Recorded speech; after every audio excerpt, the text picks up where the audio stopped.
Vai? 5, 4, 3, 2, pau! E aí, gente? Olha, estamos aqui nesse clima, nessa energia, preparando um conteúdo feito para você. Os Improváveis. Por que feito para você? Porque você é um improvável. Mas o que nós fizemos? Roseli, editora, gente, conseguiu reunir um time de improváveis, que eu tive o privilégio de estar junto com esse time, para nós unirmos conteúdo de vivência, cara, aprendizado, vida real de cada um que abriu o livro para contar a sua história, não só a sua história, mas o que ele está fazendo com a história. Porque nós temos uma história, todos nós aqui dessa lista de improváveis temos uma história. Você também tem. E aqui você vai ver o que cada um de nós está fazendo com a história lá da base. Improvável nós nascemos. Nós somos uma porrinha que deu certo, tá? Porque o processo de nascimento é esse, tá? Foi assim que nós nascemos. Mas nós chegamos até aqui. O que significa, quando eu falo uma porrinha que deu certo, é para você despertar o seu senso de humildade.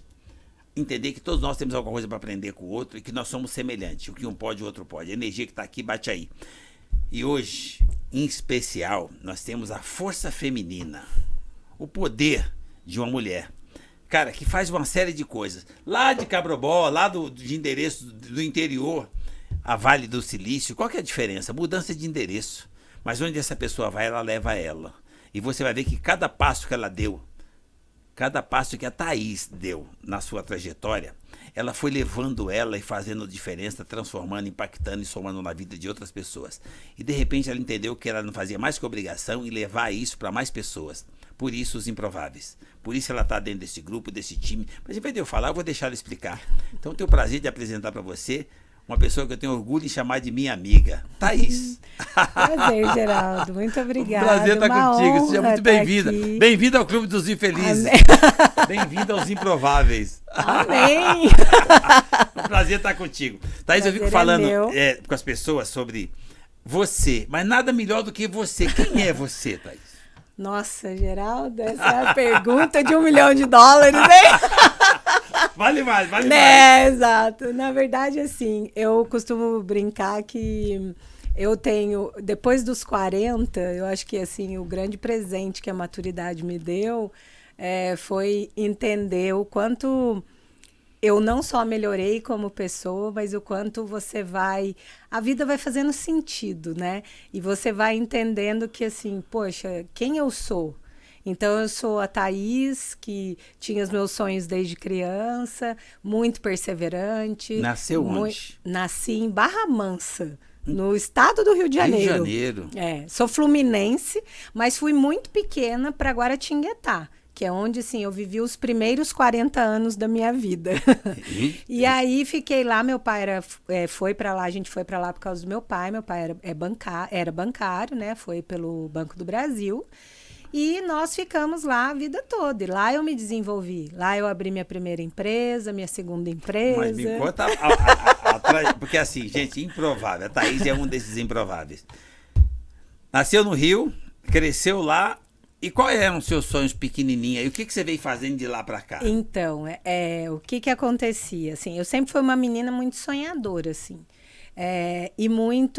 Eu tenho uma história de família muito particular, então eu sou a filha do meio. Isso é uma informação importante, gente. Ser a filha do meio é sempre uma informação importante.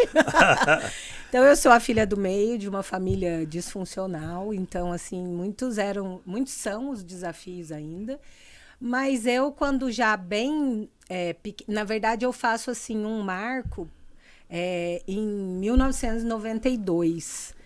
Por que eu faço um marco em 1992? Porque foi a primeira Olimpíada que eu assisti inteira.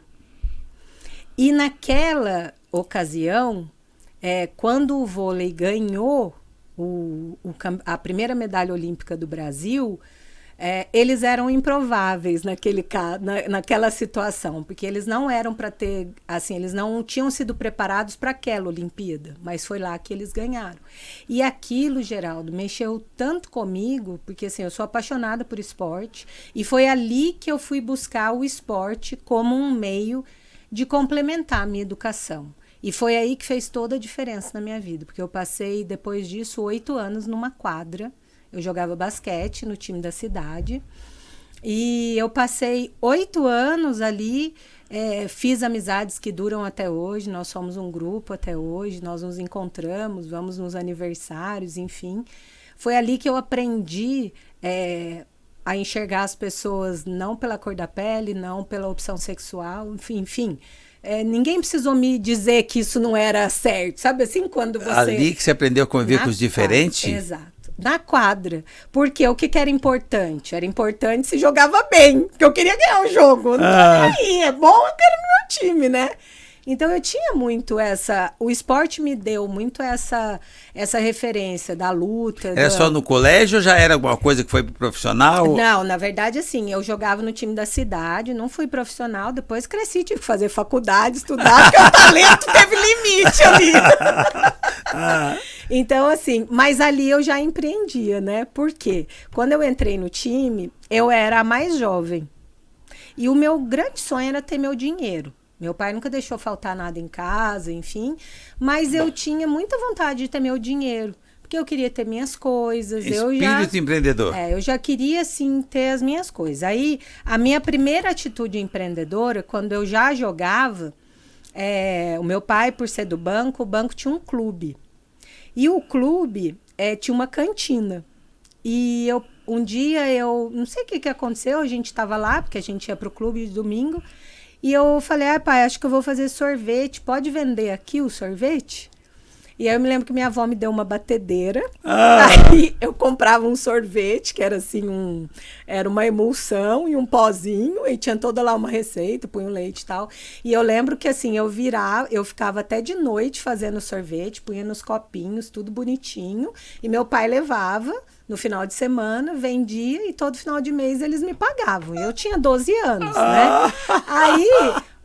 Aí nisso, assim, eu já jogava, ia na escola de manhã, treinava à tarde, então eu tinha uma rotina, o esporte me deu muita disciplina, foco, muita disciplina, muito foco, porque as meninas eram muito melhores do que eu, mas eu era o leão de treino, tá ligado? Tipo assim, eu não faltava no treino, eu tava lá, eu não tinha o talento para virar uma jogadora profissional, mas eu era persistente. Então, assim, se eu tivesse errando uma bandeja, eu fazia 200 vezes. Seu talento estava em outro foco. Exato. Então eu ia, e aí eu aprendi a fazer a estatística do jogo. Isso eu devia ter meus 14 anos. Que hoje é tudo no iPad, mas naquela época era na mão.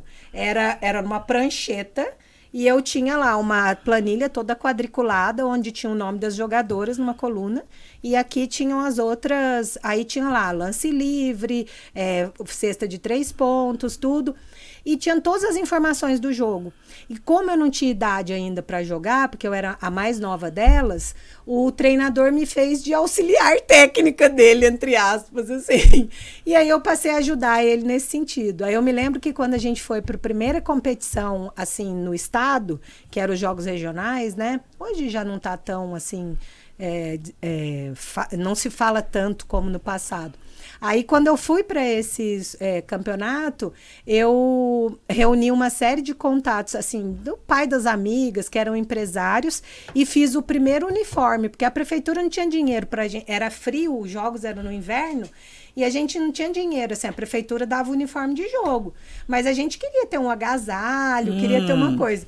Aí eu fui, fiz o orçamento, criei uma marca, né? Pedi para uma pessoa na época. E aí eu vendi os patrocínios do uniforme. Aí eu vendi os patrocínios, a gente fez o agasalho, enfim. Fomos e depois eu passei a ter idade, aí eu jogava, competia, né? Tudo. Fui assim até entrar na faculdade. Aí quando eu entrei na faculdade... O que você foi fazer na faculdade? Aí eu fui fazer, na época, eu fiquei em Guará mesmo, fiz FATEC, estudei gestão empresarial. Então, ali, eu entrei na faculdade com 19 anos. Eu tinha vontade de fazer muita coisa. Por eu gostar muito de esporte, Geraldo, eu achava que eu ia ser professor, eu achava que eu ia fazer educação física. E eu cheguei a passar na estadual de Londrina, fui até lá para fazer matrícula e não fiz. Vim embora, falei para minha mãe, não é isso. Não vou fazer. Aí voltei para casa e fui e fiz cursinho. Aí fiz o vestibular, entrei no curso, que naquela época, hoje ele já foi reformulado, virou gestão empresarial, mas na época era secretariado e automação. Só que lá eu conheci o marketing. Foi na faculdade que eu conheci o marketing, porque eu tinha que escolher três áreas para eu fazer uma especialização, assim, para eu continuar os estudos no último ano. Eu tinha que fazer uma escolha. Ou eu escolhia línguas, que daí eu ia estudar espanhol, além do inglês, ou eu escolhia redes, que daí eu ia estudar a parte técnica de software, hardware, essas coisas, ou eu escolhia marketing. Aí nenhum dos outros dois era o que eu queria, eu falei, vou escolher marketing. E foi ali que eu nunca deixei de fazer marketing e de estudar marketing, né? Você descobriu que o espírito de vendedor já estava em você. Já estava.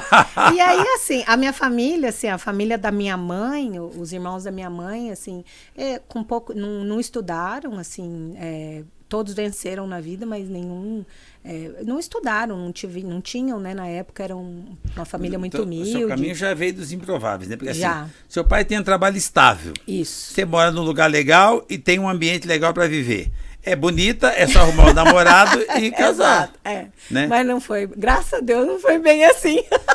Porque assim, quando a gente fala dos improváveis, gente, vocês vão prestar atenção, vocês vão ver na trajetória de cada pessoa que senta aqui conosco, que faz parte desse time de improvável, você vai ver que tem uma história para você copiar, um desenho que você vai ver que a hora que você começar a ver a trajetória, tem uma série de coisas que combina com você. Que você está passando, qual que é a ideia? Que você ouça esse nosso bate-papo, depois você olha no livro, qual que é o seu capítulo? 4. O 4. A hora que você abrir o 4, você vai ver Thaís. E você vai lembrar desse nosso bate-papo. E você vai começar a olhar como é que é a trajetória, o que tem semelhança com você. E como é que você tira dali conteúdos que enobreçam, ou seja, que aprimore aquilo que você faz. Porque todos nós somos imperfeitos e improváveis. O que significa que se você tiver humildade de copiar, de ouvir o bate-papo e depois ler, que vai ser um lançamento que vai fazer uma diferença, vai impactar e vai somar, porque eu nunca vi um grupo tão grande de histórias extraordinárias, de tantos improváveis positivos, né? Porque improvável todos somos, mas quantos vão parar num presídio e morrem lá, né? Então, ou seja, nós somos improváveis. Então não é de onde você nasceu, onde você está ou se colocou. É para onde é que você vai. Então o nosso bate-papo aqui é para lembrar você que está chegando essa obra. Dentro dessa obra a Thaís colocou conteúdos que vai fazer diferença, que ela vai começar a contar. Você vai ver como é que ela foi fazendo cada trajetória, cada passo. Então preste atenção e você vai ver que quando ela chega em um certo lugar, chegou lá? Não, ela não chegou lá. Ela continua a trajetória e está pondo para você desenhar e ver que você também pode. Esse é o propósito, né? É isso. E eu acho que assim, o sentimento é muito de que é quase que uma obrigação, sabe assim? Porque é tão bom você tomar conta, assim, você agarrar aquilo que você sonha e falar, eu vou, e é tão possível. Então, eu sinto assim, eu tenho obrigação de dividir isso com as pessoas, porque é tanta bênção, é tanta coisa boa, que você fala, não posso guardar isso para mim. Seria negligente da minha parte, sabe? Como assim, como que eu não vou ajudar as pessoas? E isso é uma coisa muito importante. Como que a gente ajuda as pessoas, principalmente nós, mulheres, né? Porque às vezes a gente, como você colocou, eu de repente eu tinha uma vida traçada, né? Eu cheguei a ser funcionária pública, e eu exonerei do meu cargo público, imagina? Então, assim, isso é uma coisa que... Você vê, né? Todo mundo procura um cargo público para acomodar. Uma pessoa resiliente, que acredita em si mesmo, cara, aquilo ali é só uma passagem. Ela usa o aprendizado daquilo para ir para a próxima fase. Sensacional isso. Hein? É muito raro você ver alguém num cargo público abrir mão disso. E assim, e não é simples, né? Não é nem só pelo fato da estabilidade. É porque você tem que dar tanta satisfação, né? Ou seja, assim, todo mundo que olha para você e fala, você é louca. Você é louca, e olha no seu olho, e tipo assim... Porque você tá largando um cargo público. Eu falo, aí a vontade, eu falo assim, eu não sou louca, você que tem pouca coragem. Que né? legal. Porque assim, não é simples. E assim, essa mudança de chave foi uma mudança que a pandemia foi um catalisador muito grande para mim. Porque eu falo até isso num pedaço lá, numa parte do capítulo, que o que aconteceu, Geraldo? Eu pensava assim, por que eu não morri? Tipo assim, por que eu escolhi por que Deus me escolheu pra ficar viva? Atingiu tanta gente. Por que Deus me escolheu pra ficar viva? Por quê? Né?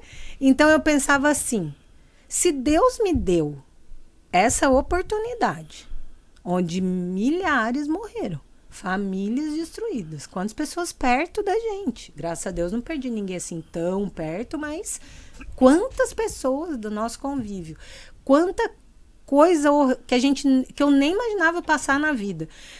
E eu fiz 40 anos, eu falo, assim, isso é muito emblemático e eu gosto de contar essa história, porque, assim, a idade, muitas vezes, as pessoas, a gente acha que não pode mais fazer tal coisa porque tem X anos. Não. Quem que falou? Tá escrito aonde? Para mim não interessa. E aí, o que aconteceu? Quando eu fiz 40 anos no primeiro mês da pandemia. E no primeiro mês, a faculdade, eu dava aula, eu era concursada pública na faculdade, eu dava aula na faculdade. Dei aula 16 anos em pós-graduação e graduação. Eu nunca tive um trabalho só, de marketing e de gestão de projetos. Já no marketing. Eu nunca tive um trabalho só, Geraldo, nunca. Contanto que isso é uma crise às vezes, porque as pessoas perguntam assim, o que você faz? Eu faço muitas coisas. E não é que... Aí tem gente que fala, quem faz muita coisa não faz nada. Eu faço todas e direito. E não é que você trabalha... Pelo que eu vejo no seu perfil, gente, isso é uma coisa para vocês copiarem quando vocês abrirem o capítulo 4, tá? Eu vejo muita coisa no seu perfil que não é que você trabalha muito. Você vive muito, né? Eu vivo. Porque eu vejo com a energia que você faz que o trabalho é a vida. E assim, não... O trabalho é para mim, assim, eu tenho uma frase muito clichê que a gente vê muito que fala, né? Faça o que gosta da vida e você não vai trabalhar um dia, né? E assim, eu nunca me sinto... Eu não tenho cansaço do trabalho, assim, eu nunca tenho. Eu tenho muita disposição. Eu amo trabalhar. Porque o meu trabalho é a extensão de quem eu sou. Quando eu olho para o marketing, e aí são muitos anos, né, assim, de vivência e de estudo, e não só pelos estudos, mas quando eu olho pelo marketing, eu enxergo a minha história refletida no marketing. Eu não podia ter tido outra profissão. Porque se eu tivesse tido outra profissão, não teria tido o avanço que eu tive de crescimento como pessoa. Porque, assim, eu brinco às vezes que o marketing salvou a minha vida. Tipo assim, porque eu podia ter uma história totalmente diferente. Então, quando eu olho para isso, eu falo, faz muito sentido. Porque daí eu olho para trás e vejo toda essa caminhada até ali meus 40, porque foi um marco muito grande, e eu falo, eu não posso viver os meus próximos 40, né? Não sei quantos, mas não quero os meus próximos 40, eu não vou viver dessa forma. Até aqui fui bem, fui feliz, era casada, me separei, tinha um negócio super bem sucedido, vendi. Chegou a ter filhos? Não. Isso sempre foi assim, é a pergunta acho que eu mais respondo, né? Mas sempre foi um discernimento, assim, que eu tive. Eu faço terapia há muitos anos, assim, para mim um ponto de... É a coisa que eu falo que eu fico sem tudo. Se falar assim, o dinheiro tá acabando, não tem pra nada, mas tem que ter porque, assim, é muito libertador você se autoconhecer. É um presente, assim... acho que eu desconheço coisa melhor que a gente possa fazer pela gente. Deixa eu cortar você só um pouquinho. Ela tá fazendo um comentário, duas coisas que tem a ver comigo, tá? Primeiro, essa coisa do trabalhar, de ter paixão pelo que faz. Isso me conduziu a vida inteira. Então, por isso que eu disse para ela que é o que eu sinto, tá? Eu nunca trabalhei muito, eu sempre vivi muito. Porque a minha vida, eu era feliz trabalhando, então eu vivia muito. Porque eu era muito feliz, porque eu trabalhava uma quantidade de 16 horas por dia. Mas 16 horas por dia, ninguém precisa mais que 8 para dormir. Eu tinha propósito. Então, eu era forte nos meus valores. Então, eu sabia para que eu estava trabalhando e para auxiliar, para proteger, para cuidar de quem. Então, aquilo para mim passou a ser uma missão prazerosa e deixou de ser um trabalho. Eu estou falando porque eu comecei a fazer isso que você está falando com 15 anos, tá? Faz desde os 15 anos que eu não trabalho. Ou eu me divirto, ou eu interajo, ou eu conduzo uma situação, mas nunca eu entendi essa coisa do peso do trabalho. E sempre trazendo mais alguém, porque ninguém faz nada sozinho. Com certeza. E fui fazendo uma trajetória, só que agora ela chegou num outro ponto, que ela comentou que você fez um comentário agora de... Desculpa. Da terapia. Não. Do... Você fez um comentário agora depois do trabalho, agora você estava falando da sua história, e você falou... Que o marketing... Falando do marketing. Não, você falou uma coisa, não sei se é paixão, o que você falou agora há pouco? Da paixão pelo trabalho, e você falou uma outra coisa que eu queria fazer um comentário. Eu falei do autoconhecimento. Autoconhecimento. Do autoconhecimento. É isso. Gente, autoconhecimento. Ela falou uma coisa que me toca profundamente, e eu vivo perguntando isso para as pessoas, por isso que eu pedi que ela... Cortei ela para eu falar com vocês. Você conhece você? Esse comentário que ela fez tem uma profundidade. Porque assim, cara, olham para mim e falam, Rufino, você tem uma história sensacional. Eu tenho. Cara, a Thaís tem e todo mundo tem. Então o que você está fazendo com a sua história? Olha o que ela se propôs a fazer. Pegar a história dela, pôr dentro de um conjunto, de uma obra, de um monte de gente que tem história, para somar, para entregar, para abrir o coração e fortalecer o outro. Quando você falou de coragem, a coragem dela já vem lá de trás. Uma série de coisas que ela decidiu fazer, precisava ter muita coragem. Inclusive, abrir mão do conforto que é você ter conquistado um serviço público. Conquistar um serviço público significa 50% da vitória do empreendedorismo, tá? Porque o cara precisa ser muito bom para conseguir um serviço público. Então, por isso que as pessoas, todo mundo fica, mas você vai largar, você vai largar? Então, ela teve coragem para buscar o propósito dela e ser feliz. Isso vocês precisam ver. Cara... Você é protagonista, você precisa olhar isso aí para você ver que você pode mais. Então não importa se você está no serviço público, no privado, se você tem família, não tem família, qualquer coisa que você estiver fazendo, a hora que você olha isso, a hora que você tem coragem e faz com amor, com paixão, você põe o pé, Deus põe o chão. E aí você consegue a evolução como pessoa. Agora você precisa conhecer você se conhece? Você já olhou para dentro? Olha para mim e fala para mim assim, o filho, você tem uma história extraordinária e você é brilhante. Então, todo mundo é. Você é uma pessoa mais brilhante do que a Thaís? Todo mundo é brilhante. Você é brilhante. Mas você não está olhando para você. Ela olhou para ela encontrou ela. Você tem olhado para você? Por isso a importância do que ela comentou. Você conhece você? É isso. A hora que você conhecer você, fica mais fácil você achar um propósito. Porque quando você se conhece, você começa a identificar os seus valores. A hora que você se identifica com os seus valores, fica mais fácil você alinhar um propósito. É isso. E assim, eu falo que para as pessoas, e isso também é uma frase que eu falo muito e que eu escrevi no livro, que é o empreender é um ato severo de autoconhecimento. Severo. Porque assim, você vai no limite. Só que se você não se conhece, você não suporta o processo. Porque a gente vê o início e vê o fim. As pessoas olham para o Rufino hoje e olham só o sucesso. Mas o suportar o processo do ponto A até o ponto B, poucas pessoas vão te perguntar. Estão dispostas a te perguntar quanto custou. Eu tinha. E eu olho para trás, assim, hoje eu falo, assim, eu me orgulho muito porque não é só você ter um cargo público. Eu abri meu primeiro negócio, eu tinha 23 anos. Logo que eu saí da faculdade, eu conheci a minha sócia. Sociedade é outra coisa interessante. As pessoas falam mal de sociedade, eu falo, gente, vou ter quantas sociedades forem necessárias para eu chegar onde eu quero. O problema não é a sociedade. O problema é com quem você decide se associar. E o quanto você... Sociedade é igual casamento, é um ato complementar. Você precisa de complementariedade. Só tem jeito de dar certo se for complementar. Então, se você começa a ter relação descompensada, isso pode ser tanto na sua vida pessoal quanto na sua vida profissional, seja você como empreendedor, seja você como gestor, se o relacionamento está descompensado, ele não vai dar certo. Toda relação descompensada, eu falo, ela merece acabar. Porque ela não te leva onde você precisa ir. E não te dá felicidade, E não né? te dá, exatamente. E assim, no fim do dia, ô Geraldo, assim, quem é a responsável pela Thaís e pela vida da Thaís e pela felicidade da Thaís? A Thaís. A Thaís. Então, assim, isso não é clichê. Isso é real.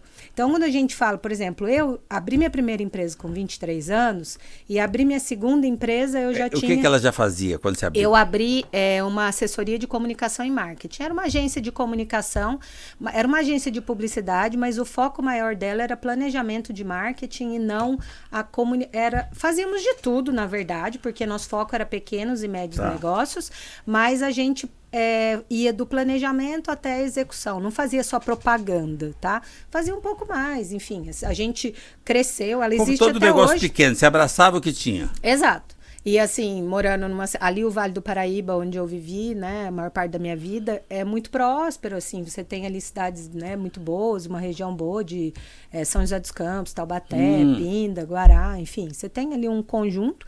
E eu e a minha sócia, a minha empresa existe até hoje, eu saí, eu fui seguindo. Guará, onde você estava, já é Rio. Guará não, Guará é São Paulo, é a próxima cidade, daqui no sentido Rio, de São Paulo para o Rio, é a próxima cidade depois de Aparecida. Mas é lá que você ficava? Eu morei em Guará, eu só nasci em Barra Mansa, quando eu tinha 1 ano eu fui para Guará. Quando eu tinha 1 ano eu fui para Guará, por isso que eu falo porta, porteiro e portão. Mas seu pai... Meu pai... A Luiz e a Helena faz isso. Porta, porteiro. Porteiro e portão. É a versão original. Aí, lá em Barra Mansa. Mas o seu pai continuou no Rio? Não, foi assim. Eu nasci em Barra Mansa, meu pai já tinha passado no concurso do Banco do Brasil e estava aguardando ser chamado. Né? Porque daí tem aquelas burocracias e tal. Aí, quando veio a convocação dele, ele podia escolher. E Guará era a cidade mais perto de Barra Mansa, porque minha mãe também morava, a família da minha mãe também é de Barra Mansa, Volta Redonda.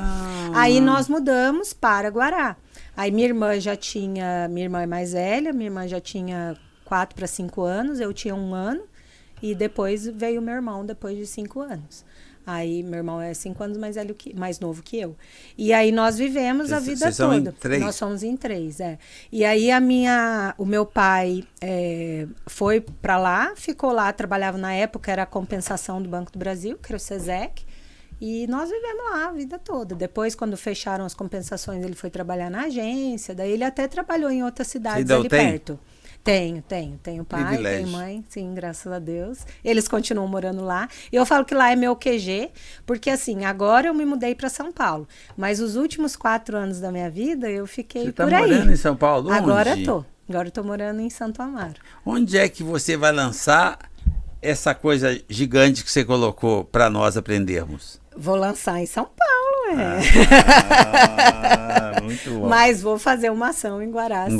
Uma ação muito especial. Até por orgulho, porque você sua base está lá, né? Tá lá, sua base está lá, é a sua energia, é lá que você carrega as baterias até hoje. E assim, Guará é uma cidade diferente. É porque assim, se carrega as baterias, porque lá tá quem te deu vida. Minha família, claro, com certeza. Então eu acho que nós somos bicho precisa voltar para casa. Reino animal, bicho volta para casa. Então toda vez que você volta, você se sente... E quando você não conseguir voltar, vou te dar até um toque. Você pega o seu smartphone e passa uma mensagem para essa gigante, mamãe, e o ajudante dela, o pai. Sim. Boa. Escreve lá, oi. É o suficiente, tá? Sim. A energia que você vai receber é extraordinária. Sempre cuide para você não ter problema de agenda ou de tempo para deixar de fazer isso. Não, e eu faço, porque assim, e eu tenho esse lado assim muito de cuidar, um lado controlador, muitas vezes, que às vezes é... Não, mas é natural. Quem cuida... O controlador, na realidade, é a preocupação de cuidar. Com certeza. Normal. E eu acabei, assim, os últimos 4 anos, eu fiquei vacante, assim. Porque eu abri mão de tudo mesmo, Geraldo, assim, tipo, quando eu exonerei do cargo público, eu já tinha me separado, já tinha vendido meu segundo negócio. Quanto tempo você ficou casada? Pouco tempo, fiquei 4 anos casada. E o que aconteceu? Eu queria muito ir para os Estados Unidos e daí eu fui empreender de novo. Só que dessa vez foi muito diferente. Eu cheguei a abrir uma startup. Então, eu cheguei a abrir uma startup que tinha o foco em serviços de saúde mental e mentorias de reposicionamento de carreira para expatriados e imigrantes. E aí Doido. eu abri essa... foi por conta de uma cliente, uma pessoa que era uma amiga lá de Guará, que eu atendi numa mentoria. Ela era expatriada. Ela tinha essa ideia e eu sou assim, né? Você sabe, o empreendedor, a gente olha e fala, pô, acho que eu vou nisso aqui, Intuição. né? Intuição. E aí, o que eu fiz? Eu propus para ela. Eu falei para ela tinha me pagado para fazer uma mentoria com ela, para dar todo um direcionamento para ela. Eu fiz esse trabalho. Só que ao final do trabalho eu falei para ela assim, olha, tem um insight muito grande aqui dentro disso, assim, algo que eu percebo. E se você estiver disposta, a gente vira sócio. E nisso eu não tinha ido para o Vale do Silício ainda. Tipo, eu já tinha a imersão comprada, mas eu não tinha ido. Vale ainda. do Silício. E aí, assim, eu andei um pouco, eu gosto muito de viajar. E assim, Geraldo, estudar sempre foi o meu refúgio. Estudar, assim, eu vinha muito para São Paulo. Eu sempre estudei em São Paulo, assim, eu morava em Guará, mas todos os meus cursos eram feitos aqui. O tempo todo se preparando. Todos os meus cursos eram feitos aqui. E eu nem sabia para que eu estudava tanto, às vezes, né? Porque, assim, você olhava e falava, nossa, mas o que eu vou fazer com tudo isso, né? Não tem excesso de conhecimento, né? Exato, não. Mas aí você vai vendo. E outra, não tem forma melhor de conhecer gente do que essa. E não tem nada que eu ame mais do que conhecer gente. As pessoas falam para mim, você vai em tal lugar sozinho? Eu falei, vou, porque eu vou sair de lá conhecendo alguém, com certeza. Olha que legal que afinidade que a gente tem. Você falou de relacionamento e de conviver com pessoas, né? E conviver com os diferentes. Olha que legal, ó, que semelhança nós temos. Eu jogava bola no campo de barro, eu era um esportista da natureza, né? Era um campo de barro na favela, a bola a gente improvisava, Rachão, porque né? não tinha uma bola, né? O rio passava do lado com esgoto e tudo, o banho era no próprio rio com esgoto e tudo. Mas a gente jogava feliz da vida, a chover, quando chovia inteiro era uma festa, jogava na chuva. Mas a mamãe tinha nos deu educação muito, muito forte, assim, muito cheia de valores, né? Tipo, eu não podia brigar. É bem democracia cubana. A minha mãe dava pra gente o direito de concordar e não pode sair. É bem essa. Então a gente fazia o que ela queria e para não ter o constrangimento do abraço, a gente não brigava. Aí é que eu aprendi esse valor que você tem lá da sua base, que eu acho que é o que te deixa muito forte. Conviver com os diferentes. As pessoas estão julgando outras pessoas. Ah, olha, é o gênero, é o gay, não gay, é a religião, não religião, é menino, é menino, é preto, é branco, é careca. Ei, diferente. Nós somos obra de arte única feita por um artista chamado Deus. Nós somos diferentes. O artista que me fez é o artista que te fez. Esse cara tem mais 8 bilhões de obra. E todos diferentes. Olha a capacidade do cara. E tem gente que tem dúvidas do cara existe. Duvida, né? Então, e aí... Mas quando havia uma balança, chama o cara, né? Com certeza! Aquela turbulência que você não sabe qual vai ser o fim. Meu Deus! Então, todo desespero. Fala, gente, não precisa esperar o desespero. Chama todo dia, ele tá em você. E ele vai te atendendo o que você quiser. Então, cuidado com as suas escolhas. Porque ele vai atender a sua escolha. Porque, a não ser que você não tenha fé. Tem gente falando por falar. Mas se você tiver com fé, você fala, a centelha divina aqui que está na sua mente, a sua mente capta e a centelha absorve.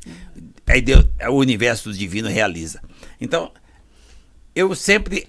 Você estava falando, eu achei sensacional, porque assim, a semelhança que nós temos. Um dos grandes presentes que a minha mentora mãe deixou, que a minha eu só tive o privilégio de estar com ela 7 anos e meio. Mas ela se tornou imortal, inesquecível. Porque para mim só morre quem é esquecido. A minha mãe nunca foi esquecida, imortal, está na mente e no coração. E todos os dias de manhã ela recebe um bom dia, tá?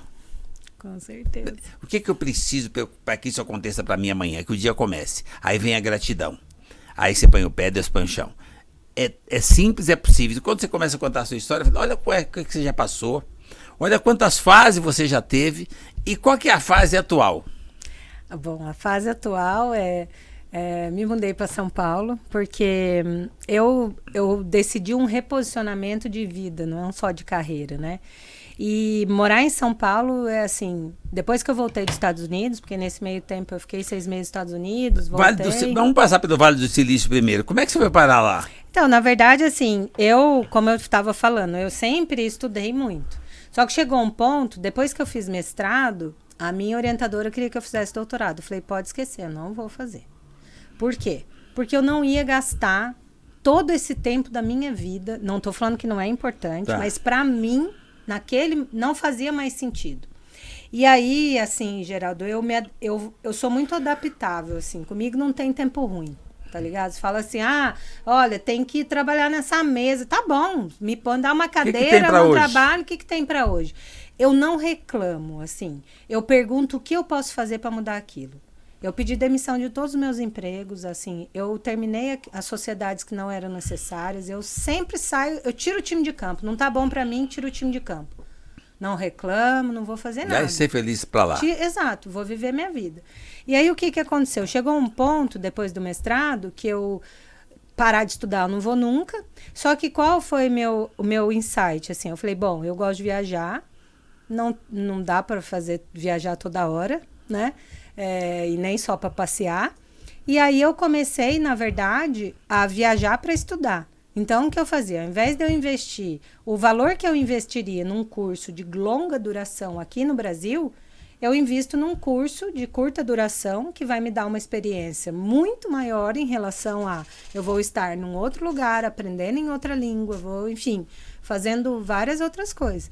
E foi assim que eu comecei. Aí a primeira decisão foi ir ao Vale do Silício, porque eu sempre lidei com, na faculdade principalmente, eu sempre orientei muitos trabalhos, né, de graduação, trabalhos de inovação, essas coisas que nascem na faculdade, como pesquisa, depois vira uma ideia, enfim, eu sempre tive e muito envolvida com o ecossistema de inovação. Então, eu sou mentora de programas de aceleração, lido muito com startups, enfim. E aí, o que aconteceu? Eu falei, bom, eu sou assim, eu quero saber, eu quero ir lá, na fonte. Foi assim, a pessoa tá indo lá pro Vale do Silício estudar, é lá que eu quero ir. Tipo assim, é lá que tá a meca da coisa, então eu quero saber o que tem lá. E daí eu fui no sacrifício e fui. Aí cheguei lá, né? Enfim, era um curso intensivo, vários brasileiros juntos, né? Vários empresários e assim. Você fala inglês? Hoje falo, mas até a pandemia não falava. Sim, sempre estudei inglês. A minha irmã é professora de inglês, fluentíssima, fala um inglês perfeito. E Caso de Ferreira, espelho de pau, né? Então, assim, eu até a pandemia não falava, mas hoje falo. E aí hoje falo, estudo, tenho amigos, enfim. Mas não vale. Aí o que aconteceu? Aí fui para lá. Lá você já falava ou não? Já. E aí já estava mais preparada nesse sentido, até porque aulas em tudo em inglês, né? E aí, assim, Geraldo, era uma coisa muito... todas as suas colocações sobre Deus e tudo isso, para mim, eu sinto muito os lugares, as pessoas, essa energia mesmo, essa coisa que Deus vai lá e fala, tipo, vai ali, né? Tum. E aí, lá foi assim, a cabeça faz assim, né? Porque você começa a perceber que tudo é mentalidade. Na verdade, você já sabe disso. Só que ali fica muito evidente, porque... não sei se você sabe, lá na Califórnia, nessa parte da Califórnia mesmo, ali no Vale, tem uma estatística que diz que de cada 11 pessoas, 8 são milionárias.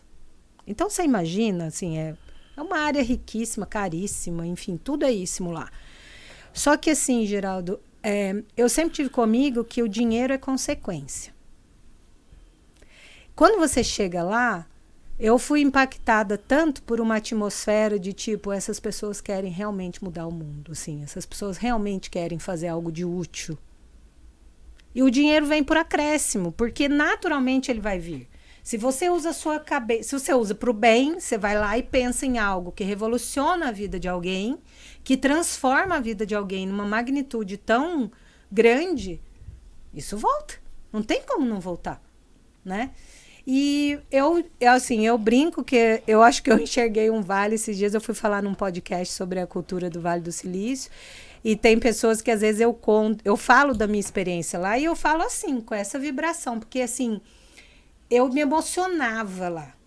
Tinha lugar que eu entrava lá que assim, escorria lágrima do olho, assim. Na hora que eu ouvia aquelas pessoas falando, na hora que era um negócio, assim, que eu não sei explicar. Às vezes eu saía de perto das pessoas porque eu tinha vergonha, assim, porque meu olho marejava. Eu ouvia aquelas coisas e eu falava assim, gente, eu penso assim, eu sou assim, eu quero... precisa ser feito alguma coisa, eu preciso fazer alguma coisa com essa capacidade, com esse enxergar. Essas pessoas estão aqui para mudar a história. E aquilo, assim, me deixou tão... E eu fazia uma pergunta para todo dono de startup, porque... vendeu... Lá é o parque da... e aí assim, vendeu por não sei quantos bilhões de dólares. Eu falava assim, por que você vende? Porque a questão não é dinheiro, porque a nossa cabeça, a nossa cultura, Geraldo, é assim. Não sei se infelizmente ou felizmente, não vou fazer esse julgamento. Vou dizer a nossa cultura aqui no Brasil. A gente olha muito essa questão do status, do dinheiro. A gente vai muito para essa vertente da vaidade. A fraqueza da vaidade. A vaidade, o ego. O status, o ego, aquilo. E daí eu pensava assim, falei, gente... Claro que eu quero dinheiro, adoro dinheiro. Dinheiro proporciona coisas maravilhosas, não tem nenhum problema com ele é fantástico. Mas ele não pode ser minha referência. Mas ele não, meus valores não estão presos nele, não é ele que vai ditar para onde eu vou, o que eu vou fazer, quem eu vou conhecer, nada. Muito pelo contrário, já fiz escolhas que tem gente que olha para minha cara e fala, você é louca? Você não ficou por causa disso? Eu falo, mas isso para mim é inegociável. A diferença entre mim e você... Quais são os valores? Esses, né? E lá, assim, eu não sei, eu acredito muito nessa sinergia, Você ficou quanto sabe? tempo? Eu fiquei pouco tempo, fiquei 2 semanas. Veio embora? Porque o dinheiro, né, Geraldo? Ganho real pra ficar lá. Foi uma imersão com muitos, tinha um grupo de empresários brasileiros. O suficiente para você entender que não era o propósito seu fazer o que eles estavam fazendo. Não, na verdade, assim, eu entendi que, assim, aquela atmosfera e aquela mentalidade... ela é muito poderosa e a gente, se quer avançar, se quer crescer, a gente tem que trabalhar a nossa mentalidade para que a gente pense dessa forma, para que a gente molde isso para o entendimento do que? O que eu quero fazer? Eu quero fazer algo... Por que eu quero escrever um capítulo de um livro? Porque eu sei que vai impactar a vida de alguém. Porque pode fazer a diferença na vida de alguém. Seu propósito vai além. É muito legal isso, né? O propósito, né? As pessoas falam de propósito, mas qual que é o seu propósito? Você é um empreendedor, você não está fazendo para servir? Vai ser útil para alguém? Ou você está fazendo pura e simplesmente para ter o dinheiro? Porque se você estiver fazendo só para ter o dinheiro, a hora que você tivesse dinheiro, você vai fazer para ter outro dinheiro. Exato. Né? E você, na realidade, isso não é propósito, né? É você caminhar sem rumo, no ego, na vaidade e na ambição exagerada, né? Porque assim, cara, nada contra você ter ambição, mas você precisa ter equilíbrio. Se você crescer e não levar seus valores, você fica no vazio depois, e você não vai ser feliz. Então eu acho que, cara, vale a pena você não ser feliz. E aí você veio para São Paulo. Aí vim para São Paulo. Daí o ano passado fiquei em Sorocaba. Tinha vendido meu apartamento, enfim, vendido todas as minhas coisas, já tinha feito todo esse rolê. E aí, quando foi no final do ano, eu falei, o ano que vem eu vou morar em São Paulo. E aí eu cheguei aqui, vim para cá no começo de fevereiro, e aí trabalho hoje numa empresa, né, num grupo, né, num grupo de empresas. E no marketing. Na verdade, eu faço uma coisa... Lá eu trabalho muito com parcerias, porque dentro do marketing, a minha área, assim, que eu mais atuo, é essa parte de marketing de relacionamento, essa parte de parcerias mesmo, de negócios e afim. Então, o marketing é muito versátil. Essa é uma crise que eu falo que a gente sofre, porque todo mundo quer que você dê uma resposta. O que você faz? Eu faço isso, mas eu não faço só isso. Né? Eu hoje atuo lá numa parte pedagógica, porque é uma empresa que tem uma plataforma para educação corporativa. Eu atuo na parte pedagógica de orientação dessas empresas que querem criar sua universidade corporativa, porque eu tenho experiência acadêmica, eu tenho esse conhecimento. Eu atuo junto das parcerias de negócio, então eu abro caminho.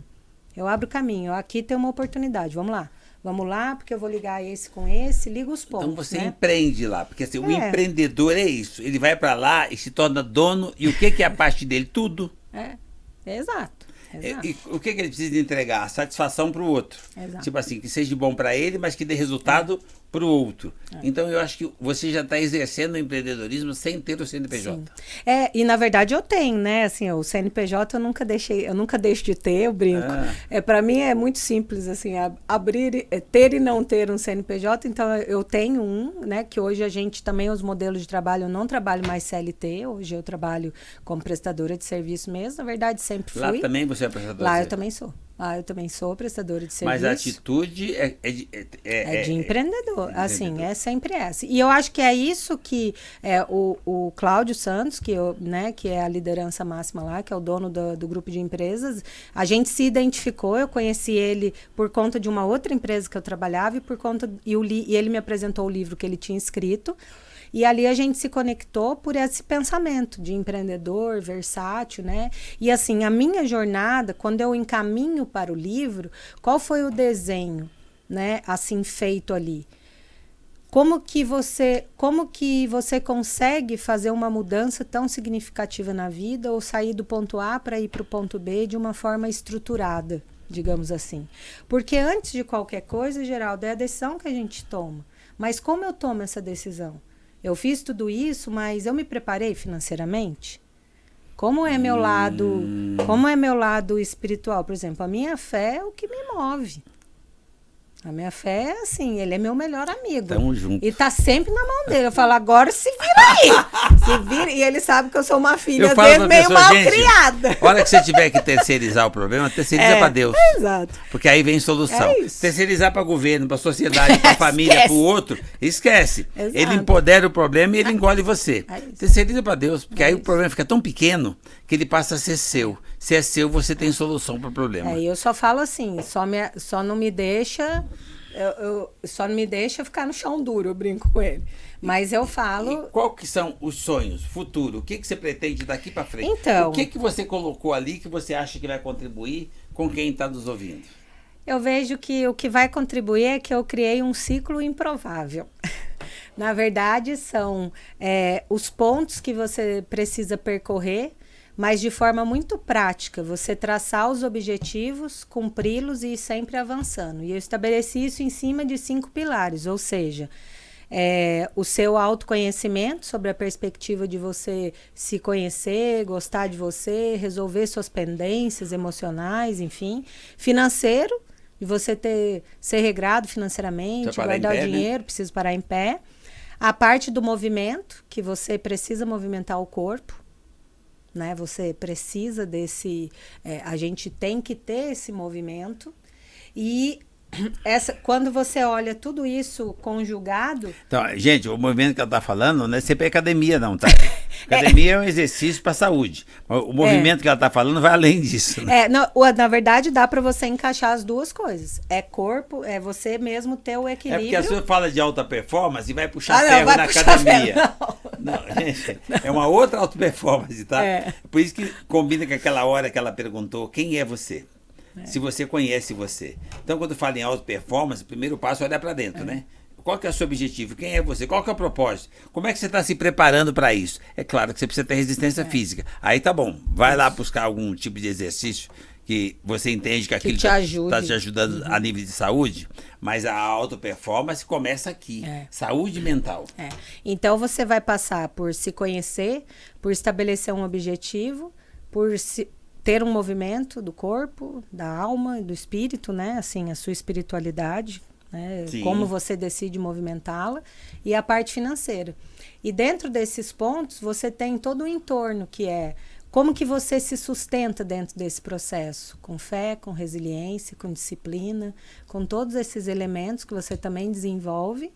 E de forma muito prática você estabelece, eu vou estabelecer aqui minhas ações. Então, em relação ao meu autoconhecimento, o que eu preciso avançar? Escreva lá coisas que você consegue cumprir no curto prazo. Né? Planejamento. E aí você vai ali paulatinamente até que a hora você vê, você já fez, né? Então isso funcionou para mim. É esse o caminho que eu percorro, na verdade, todos os dias. Porque as pessoas falam assim, qual é o seu sonho? Eu não tenho sonho, eu tenho objetivo, porque eu sei que eu vou realizar. O sonho é uma forma ilustrada. É que o sonho é o seu objetivo que você dá para a criança quando vai pintar, tá? Assim, o sonho é um quadro colorido dos objetivos, né? Então você sonha, você tem isso. ideia, mas para materializar você precisa fazer isso, tá? Então você tem um sonho, você quer materializar o sonho, vai lá no capítulo 4 e começa a copiar como é que ela veio passo a passo.